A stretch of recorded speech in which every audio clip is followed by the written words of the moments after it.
On this episode of This is Game Boy Lite, all the fun of arcade games on a handheld system.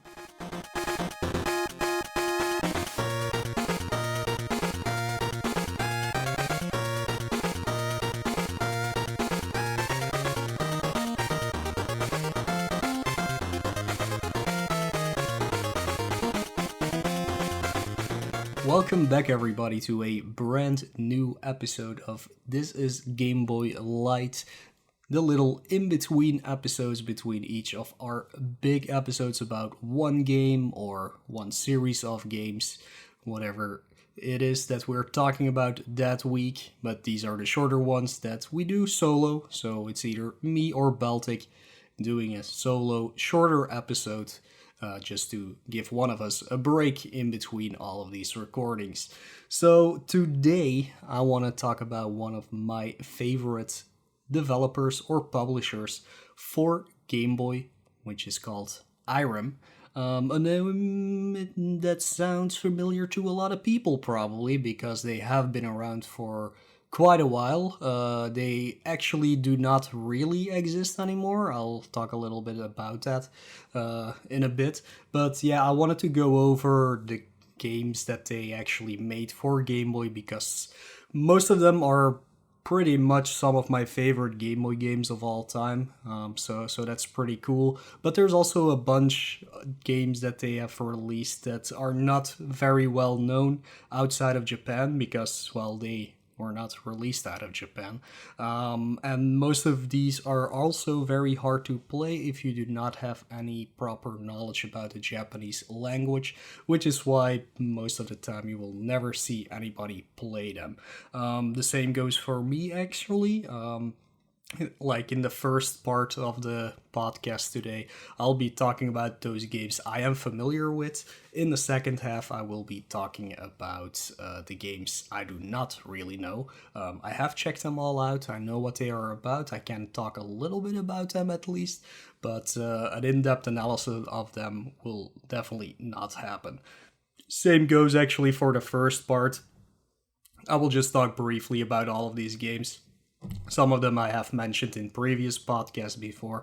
One of them we actually made an entire episode about, which will come up very shortly. But yeah, let's first talk a little bit about IREM itself, the company. We did touch on this briefly during our Nubo episode. There you go. I already spoiled it now myself. But IREM actually started as one of those companies in Japan that produced playing machines, as they were called, mostly known for pachinko machines and things like that. Because their original name was actually IPM, which stood for International Playing Machine, because they produced pachinko machines basically for a bunch of stores in Japan. And after a while, they actually changed their name to IREM Corporation because they got a letter from IBM that IPM was a little bit too confusing in the business world. I guess it's for how do you call it? Not the marketplace, with the stocks and the such and the things and the Wall Street and the whatever, you know what I'm talking about. So it might have been a little bit too confusing for investors, so they changed their name at least after that. IREM itself actually stands for International Rental Electronics Machines, so to make it a little bit more confusing. But yeah, their actual complete name, as said in Japanese, I guess, but I can't speak Japanese, is Iremu Software Engineering. So that's actually the complete name. After a while, they stopped focusing on pachinko machines and actually went to produce some very influential arcade games. And that's where probably most people know IREM from. They created Moon Patrol, which a lot of people probably know. They made the very first beat 'em up ever, Kung Fu Master, or Spartan X as it was called in Japan. Spartan X was actually a tie-in to a Jackie Chan movie, if I remember correctly. But besides the actual name, it did not really resemble anything that happened in the movie at all. So it kind of was its own thing. But yeah, you all know Kung Fu Master came out on NES, Kung Fu Master 2 as well. Those are definitely IREM games. And the third one that is mostly known by everybody is the entire R-Type series, which was created by them. It's one of the very first shoot 'em up games, at least in that capacity. Of course, you had Asteroids, Millipede, Centipede, but those were all one screen based shoot 'em ups, whereas R-Type and things like Gradius were, of course, auto scrolling shoot 'em ups. But I've talked about shoot 'em ups a lot during my very first Lite, I believe, about shmups on Game Boy. So yeah, R-Type will definitely show up in the list again, but I will just go over it very briefly. Anyways, they produced a lot of games over the years, mostly for arcade, but most of those arcade games actually got ported to a variety of consoles, and most of these games you will be hearing about are actually kind of ports, or at least games inspired by their original games in the arcades. As far as I know, IREM does not really exist anymore as a video game company. They actually went back to creating just coin-op games or pachinko machines, kind of like Konami did. So that's kind of sad because they produced a lot of amazing IPs, and it would be nice if they would come back to it as well. That being said, though, they just announced R-Type Final 2 for PS4, but I don't think IREM is making it. I think another company bought the rights for R-Type and are trying to produce that game because they're gonna do it with some crowdfunding. But yeah, I'm super excited for that. Like, I think everybody by now knows that that R-Type is my favorite shmup. So it would be really cool to get another one of those. Kind of funny they named it R-Type Final 2, which kind of makes me think of Final Fantasy, where we'll never actually see the Final Fantasy. And yes, I know that was the name because it was their very last game they were gonna try and produce, and then it got popular and yada yada yada. But yeah, it's funny that they're actually kind of going back to the like that name, like Final 2. That sounds pretty weird. Anyways, that's a little wrap up of IREM itself.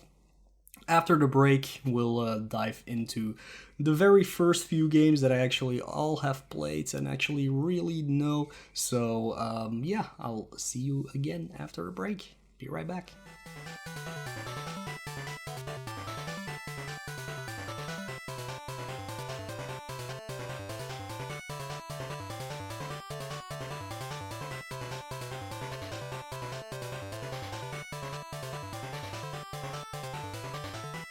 And here we are again. Welcome back, everybody. Hope you are ready. You got some popcorn. You got some soda or some water or some beer, whatever you're drinking. I'm drinking water because it's healthy and it helps with my voice. Because if I'm drinking beer right now, I would totally go crazy. So yeah, let's dive right into the list of games that I actually know, and I'm going by them chronologically. By the time they came out. So the very first game that, well, at least during the first year, this was one of the first games they actually developed for Game Boy. It's called Ganso Yanshamaru. Maybe we've talked about this game in the past, but it's better known as Kid Niki for Game Boy. Kid Niki for NES is the more known version for sure. It does not really resemble the NES version at all. But yeah, Kid Niki is a very popular IP in Japan, so they made a few games at least for other systems. But this one is, of course, one that only came out in Japan. But if people have been following the Tiny 10 or any streams of us. This is a game that pops up a lot. What is it? It's basically a very short platforming game, but like always, IREM makes ports of their arcade games basically, which means these games are pretty tough. And the same goes for this one, where you can only take one hit and you're dead. You have plenty of lives to get through everything. That's not really the problem, but it is very unforgiving if you get hit, and the screen is pretty filled with enemies, so it's you have to be kind of careful to get through the game. But all in all, it's pretty easy if you just sit down and play it for a while. It's a pretty fun game. It has some very cool sprite work and very funny sprite work, at least. The bosses are quite fun to fight, but most of them can be stun locked, which helps, of course. And if you're having some trouble with not having enough lives, there is a little trick during the bonus stages where you can just get a 1-up no matter what you do. So if you know that trick, it will make the game at least a tiny bit easier. What is also fun about this game is that it has 2 endings, and as far as we know, they're just completely random. So one ending, you actually save your girlfriend as she's falling down from, I think, the roof. I think it is a roof. I'm not sure anymore. But yeah, in one ending, you actually jump and you catch her before she falls into a pit. In the other ending, you just completely miss her and she falls into a pit, which is really funny at the end of a game. But yeah, as far as we know, it's like completely random. It does not have anything to do with how well you've played, of how many points you've gotten, or anything like that. Maybe it's because of a certain score you have, like for example in Mario games, when your score has the same digit as the timer, you get fireworks. Maybe it's something like that, but as far as we know, it's just random, and it's always fun to see what is actually gonna happen there at the end. But yeah, that's their, well, one of their first games they released. The second one is Kung Fu Master, so basically another one of their arcade ports, but this is actually a sequel, and not a sequel like Kung Fu Master 2 or Spartan X2 is on NES, where it's like a completely different kind of game than the original Kung Fu Master. This resembles Kung Fu Master on NES a lot, but it has a better stage design, better sprites, more interesting boss fights. But this is one of probably the most easy games on Game Boy. You can get through this blind in about 10 minutes, and any subsequent playthrough will take you maybe anything between 5 and 8 minutes. This is actually one of those games that I would always recommend for speedrunning purposes. If you want to find a good game to get started with speedrunning, especially on Game Boy, this is the one you have to go for. I think I originally routed this. Maybe there was a speedrun before me, but at least at that time I had not seen any. It offers 2 difficulty levels, easy and hard. Hard actually is hard. It's a lot tougher than the easy setting, but yeah, easy mode is pretty easy to learn, and it's really fun because you can get like a 4-minute time at the end if you know what you're doing. So yeah, that's pretty cool. Next up, we have, of course, R-Type. Again, one of my favorite games on Game Boy, especially because this was the first game I ever owned on Game Boy. I think I might have talked about that in the other Lite as well. But yeah, like I said, it's like I said in that episode, it's very basic shmup, a very easy shmup compared to its arcade counterpart. Again, one of those types of games that can get you into playing more shmups, because it's a very baby game in that regard. So if you want to get started with shmup games, always check out the Game Boy versions of them, because yeah, they will definitely get you started. But I'm just gonna skip over this one. The next one I always no, I also talked about in the shmup episode. Normally, it's Tayu no Yusha Firebird, another IREM shmup. This one is a vertical. Yeah, it's a vertical shmup. Super easy. Like there's literally nothing to it. You have two characters you can choose from. You get a few power-ups at the start of the stage, and then you become beast mode, and you can just get through the game very easily. This one only came out in Japan, so maybe harder to get noticed, but I would check it out. It's pretty fun and it's pretty easy. Going into 1992, though, we got another one of my favorite Game Boy games. The This actually did come out of Japan, but the original name is Daiku no Gensan Ghost Building Company, which probably means nothing to anybody, but the European or the American name is Hammering Harry Ghost Breeding Company, and I'm pretty sure everybody has heard of Hammering Harry by this point, especially because of the NES game. But again, this is a very popular series in Japan, also stemming from an arcade game, and this was the first of its kind on Game Boy. It does not resemble the NES one that much, but this is a tough game. This is super arcadey. It's very hard to get through the first time you're playing it. It eases you into it though. It's basically a, yeah, can you call it a beat 'em up? I don't know. It might be a beat 'em up, but most enemies only take one hit. It's kind of a platformer as well in some parts, especially the later parts, and that's where it gets really tough. But it is so much fun to play. It has amazing sprite work. There's a lot of abilities you can use, like if people don't know Hammering Harry, you basically use your hammer to, well, to take out enemies, and you can just hit them with it normally, or you can stun them by whacking the ground first and then stopping them in their tracks. You can hit projectiles back with it. You can get some upgrades like a bigger hammer or a spiked hammer that deal twice as much damage. You can get a hard hat, which lets you take one hit. Luckily, unlike Kid Niki for Game Boy, you can take 5 hits in this game, and there's plenty of health power-ups to get you back on track.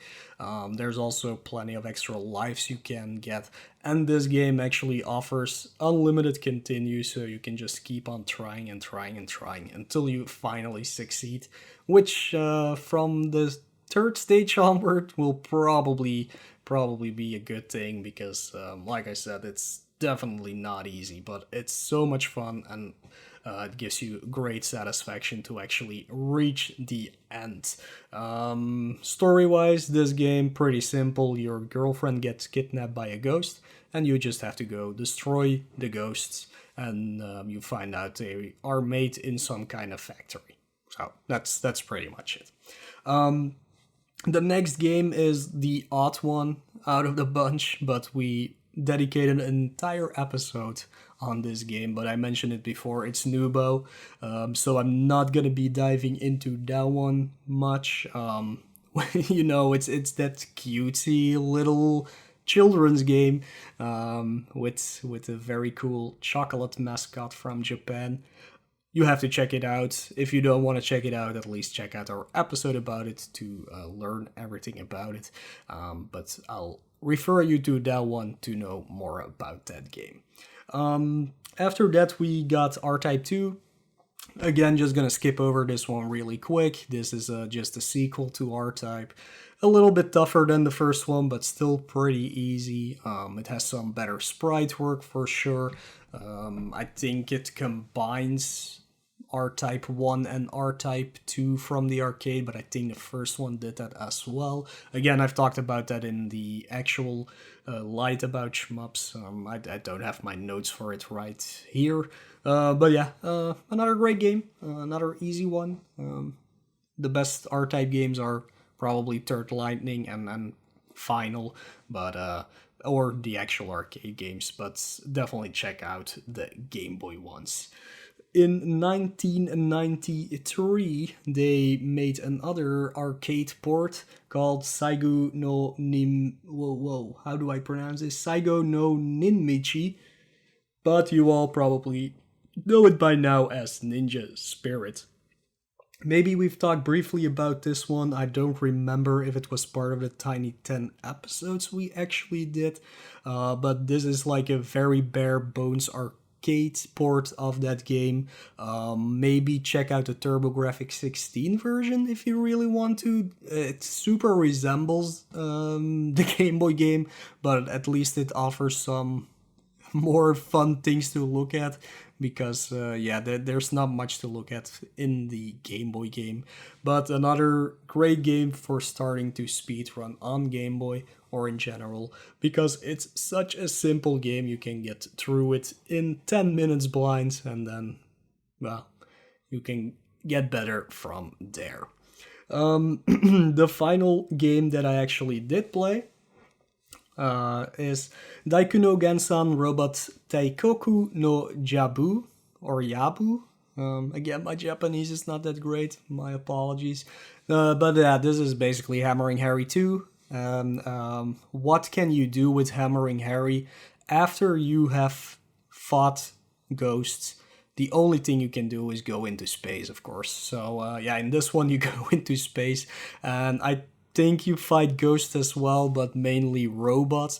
I have not been able to finish this game yet, because unlike the first one, it doesn't play as good, even though it uses the same mechanics basically, and the same like kind of sprite work and things like that. But for some reason this game is a lot harder for the wrong reasons. Like, it's not as hard maybe as the first one, but the first one is hard on purpose, and this one is just hard because it doesn't really work that well.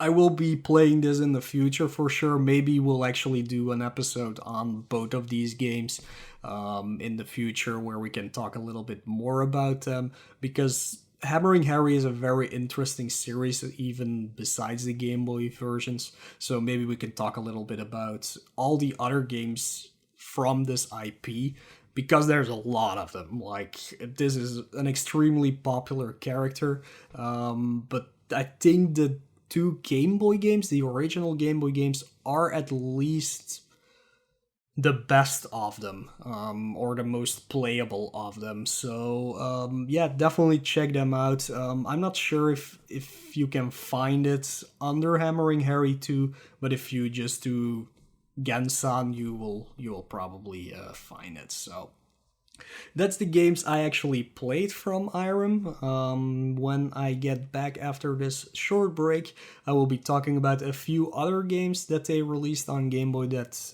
I'm not that familiar with. But yeah, we'll dive right into that after this nice little IREM song.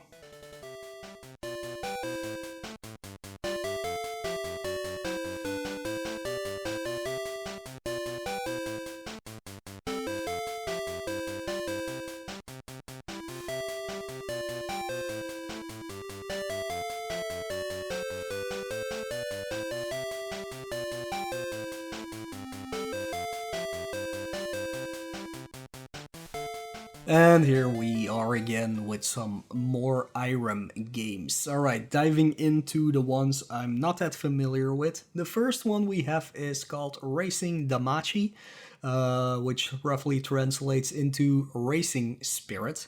This is a typical racing game for that era, I suppose, of games. This one is a biking game, so not a Formula One or a normal car racing game, but actually a bike game.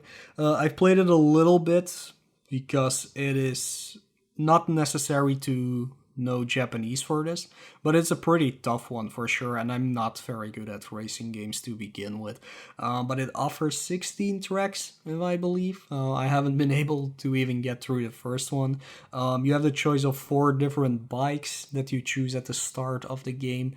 Not sure if you can switch between them, but I presume you can, because I'm just gonna suppose that all tracks are like tailored towards a different bike, so in order to win you just have to choose the correct one. For as far as I could have seen, you can just keep on continuing until you actually win the race or qualify for the race, and that makes you able to continue. But this is one I'll have to play for portable pleasure for sure in the future, so maybe by then I can talk a little bit more about it, but that's pretty much all I know. Weirdly enough, there was also a game on the games list called Racing Con, which roughly translates into Racing Party. I could not find much about this game, so Lex and Baltic helped me figure out a few things about this. Apparently, it's the same game as Racing Damacy, but for some it's known as Con, even though you cannot find anything about that game in particular, except for on Twin Galaxies, where all the records of the races are labeled under Racing Con. But I couldn't see the videos, but I could see the track names, and they're the same tracks as there are in Racing Damacy, or courses, tracks, whatever you want to call them. So this is probably just the same game, but I'm not 100% sure. If anybody actually has a copy of Racing Con, let me know, but as far as I know, it's just Racing Damacy. Next up, we got Kisuchida Quiz da Gensan da. You might have heard it correctly, I said Gensan. This is actually a quiz game based on the Hammering Harry franchise, so literally unplayable for a person like me who doesn't know Japanese. I watched a YouTube video of it. It's kind of based on a Mario 3-esque world map where you travel from stage to stage, but each stage is just a quiz, and they kind of tied it into something that resembles a fighting game as well, because you have HP and you're fighting an enemy. I saw the intro, and your girlfriend gets kidnapped again by a very weird looking dude. It's a very creepy looking dude actually. But yeah, it seems like this is a really long game, because the video I saw was like 10 minutes and it covered the first world, and then the second world opened up and there were so many stages in that. So, but yeah, this is sadly one of those games I will probably never be able to play. Maybe somebody who understands Japanese can, and then make an actual complete video of this game. That would be really cool. But yeah, for me, this is totally out of my league, sadly. But it does look interesting. If the quiz questions are like doable, maybe it's a fun game. Next up is Chuyaku Sentai IREM Fighter. Yeah, this it looks like an interesting game. At least it's a strategy card game based on all the IPs that IREM has. So it has characters from R-Type, from Kung Fu Master, from Hammering Harry, and from all the other IREM IPs that are not even released on Game Boy. I think one is called Helicopter Dude or something like that. I'm not sure what that one is. It looks like it might be a shmup with a helicopter with hands, kind of resembling like the Twin Bee character.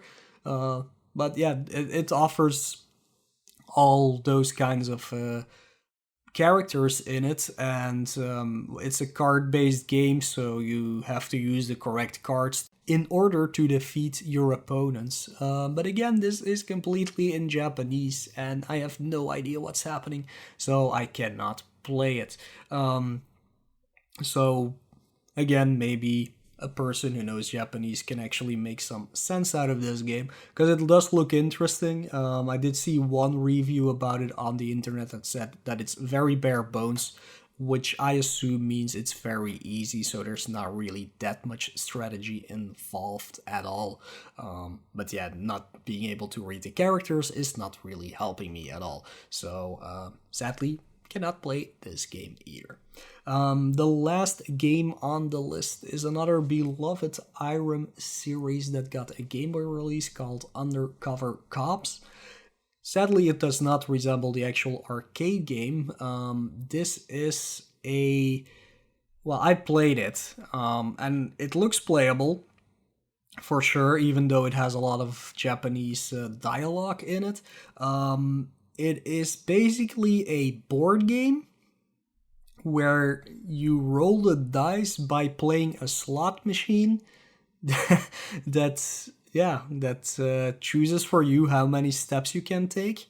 So you also have cards. Okay, this is hard to explain, so let me start from the start. You can choose out of one of the 3 characters from Undercover Cops. You get placed on a board game board, which you have to traverse. You have 5 cards, which have random numbers on them, which means how many steps you will take on the actual board. If you pick a 1, you just move 1. If you pick anything above 1, you have to pull a slot machine, which then decides if you actually get that number or another number. So I'm not even sure why you have to pick the card with a number in the first place and not just always pull the slot machine. Anyways, depending on where you land on the board, there's some different options. You can either enter a shop and get some items, or you can fight an enemy. And fighting the enemy is also based on those cards. You select a higher card than your opponent. You can always see which ones they have, so you have to get a higher one. So you actually become the attacker, and then you have to choose another card which deals the damage, and then you have to decide where to hit the enemy, and depending on how well all those things go, you might hit him and destroy him, or he just defends and nothing happens, or you get hit. So I haven't been able to get very far in this game yet, but I think it might be beatable because it's just numbers, so it doesn't really show you like actual text that you have to choose. Maybe in the shop it does to describe the items. But yeah, it seems like a cool game, but maybe because it's in Japanese, I will not be able to finish it. But I am kind of looking forward to playing this, even though it's not on my list anymore, because I scrapped it as being too Japanese for me to actually play. But yeah, who knows? Maybe in the future I will be able to. So yeah, that's all of the IREM games on Game Boy. Definitely check out the ones I talked about in the first half of the podcast. Those are pretty much all great games, except for Ninja Spirit maybe, but I still think it's a pretty fun game. And the other ones, maybe check them out if you can understand them. Otherwise, just steer away from them and let somebody else play them for you. After the break, I'll come back with some viewers' questions, if we have any. I still have to look that up. And then I'll do my little outro like usual. Be right back.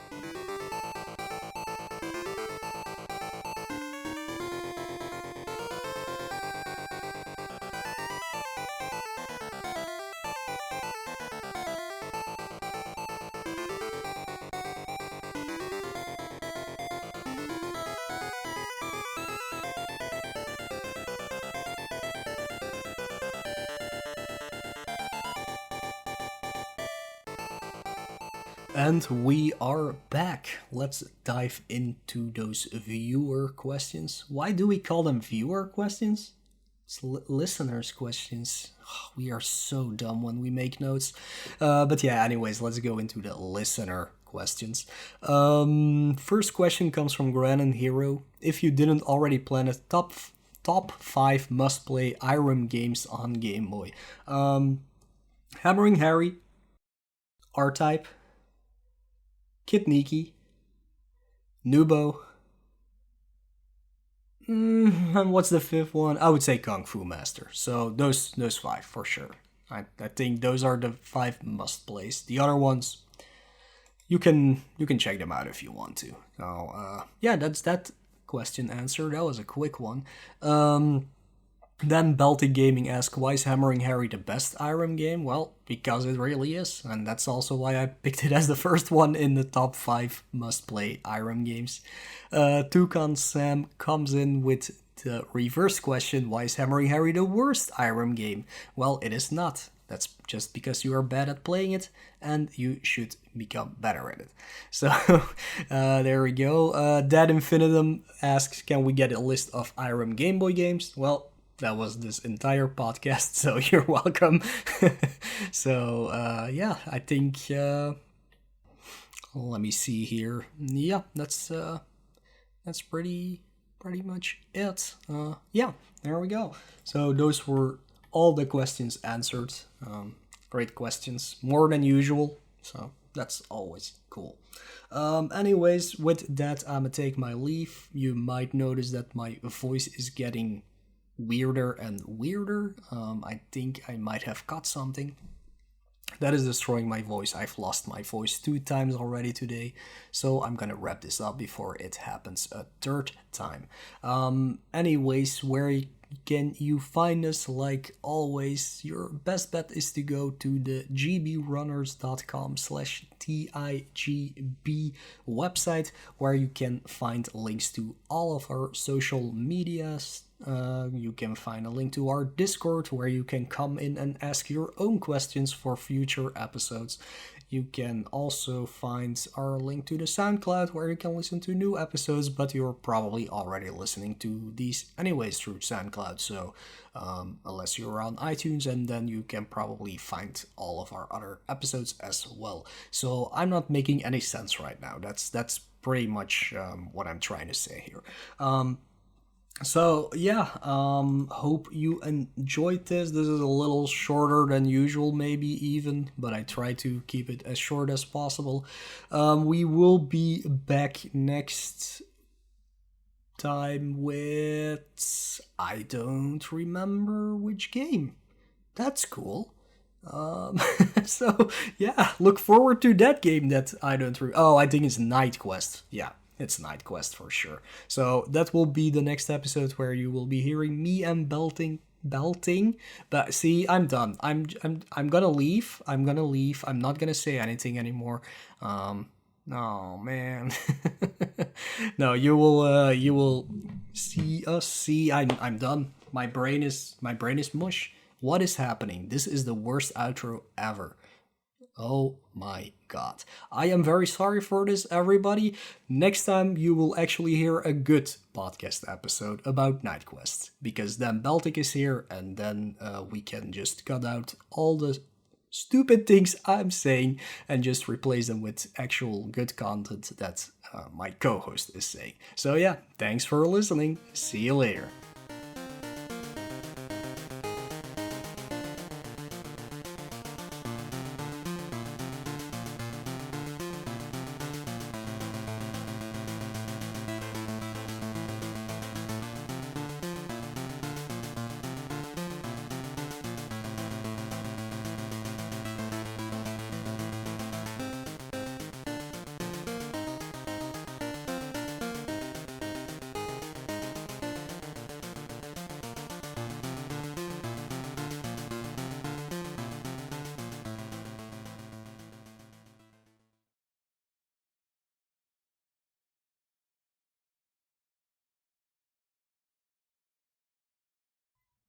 There's some geese flying outside of the window, apparently. I hope my mic is not picking those up. And now there's a kid screaming. This is fantastic.